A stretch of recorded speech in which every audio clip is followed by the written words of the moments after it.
নমস্কার, জ্ঞান সঙ্গমে সবাইকে স্বাগত। আজকের নলেজ পয়েন্টে গুরুজি বলছেন কর্মা। কর্মা হলো চেতনার ওপর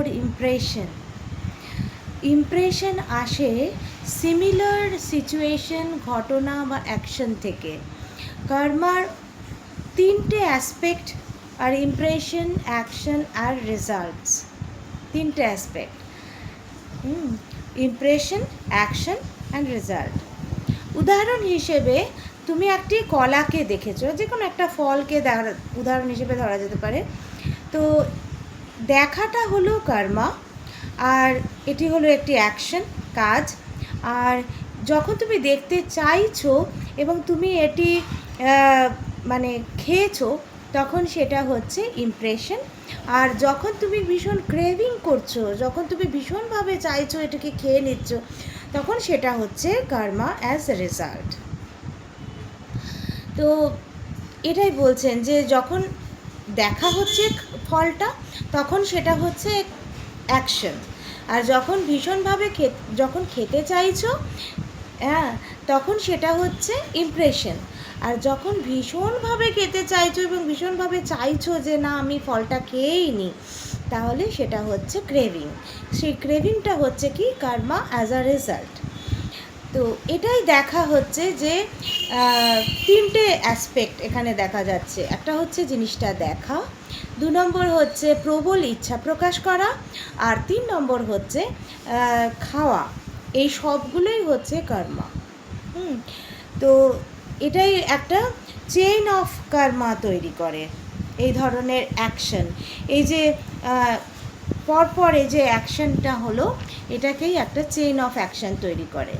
কনসিয়াস অ্যাকশন ট্রানজেন্টস কর্মা। এখানে গুরুজি বলছেন যে কর্মকে অতিক্রম করা যায়। তো আমরা কিভাবে কর্মকে পরিবর্তন করতে পারি, এটা একজন প্রশ্ন করেছেন। তখন গুরুজি বলছেন যে কিছু কর্ম পরিবর্তন হয় আর কিছু হয় না। হ্যাঁ, তুমি যখন হালুয়া বানাবে ডেজার্টে, যদি তুমি ঘি আর চিনিটা যথেষ্ট পরিমাণে না দাও, তাহলে তুমি পরে সেটা যোগ করতে পারো। কিন্তু অন্য কোনো উপাদান যখন বেশি হয়ে যায়, তাহলেও সেগুলো অ্যাডজাস্ট করা যায়। কিন্তু যখন আবার জিনিসটাকে ঠিক করেও দেওয়া যায়। কিন্তু যখন জিনিসটি তৈরি হয়ে যায়, রান্না হয়ে যায়, তখন তো সেই জিনিসটিকে আবার ফিরিয়ে আনা সম্ভব নয়। হ্যাঁ, হালুয়াটা তো আবার মানে ঘি চিনি আলাদা আলাদা করে আবার ফিরিয়ে আনা সম্ভব নয়। সেটাই বলছে যে দুধ দিয়ে আমরা মিষ্টি দই বানাতে পারি, আবার টক দইও হতে পারে। কিন্তু টক দই মিষ্টি কিন্তু পুনরায় সেটা দুধে আবার রূপান্তরিত করা, এটা সম্ভব নয়। প্রারব্ধ কর্ম, সঞ্চিত কর্ম আর আমাদের কর্মের ভবিষ্যতের যে ফিউচার এফেক্ট, সেটা নিয়েও 3 ধরনের কর্ম নিয়ে গুরুজি এখানে আলোচনা করেছেন। প্রারব্ধ কর্ম হচ্ছে সেই কর্ম যেটা অলরেডি ম্যানিফেস্টিং এবং যার এফেক্ট এবং নমনীয় ধরা পড়ছে।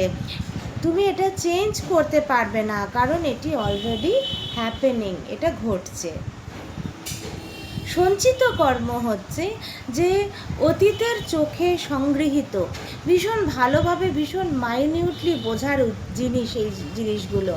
প্রারব্ধ কর্ম হচ্ছে যেটা অলরেডি ম্যানিফেস্টিং এবং যেটা মানে এফেক্ট এখন ধরা পড়ছে, সেই তুমি সেটাকে চেঞ্জ করতে পারবে না, কারণ এটা অলরেডি হ্যাপেনিং, এটা ঘটছে। সেইটা হচ্ছে প্রারব্ধ কর্ম। আর সঞ্চিত কর্ম কি? সঞ্চিত কর্ম হচ্ছে অতীতের থেকে সংগৃহীত, সেটা হচ্ছে সঞ্চিত কর্ম।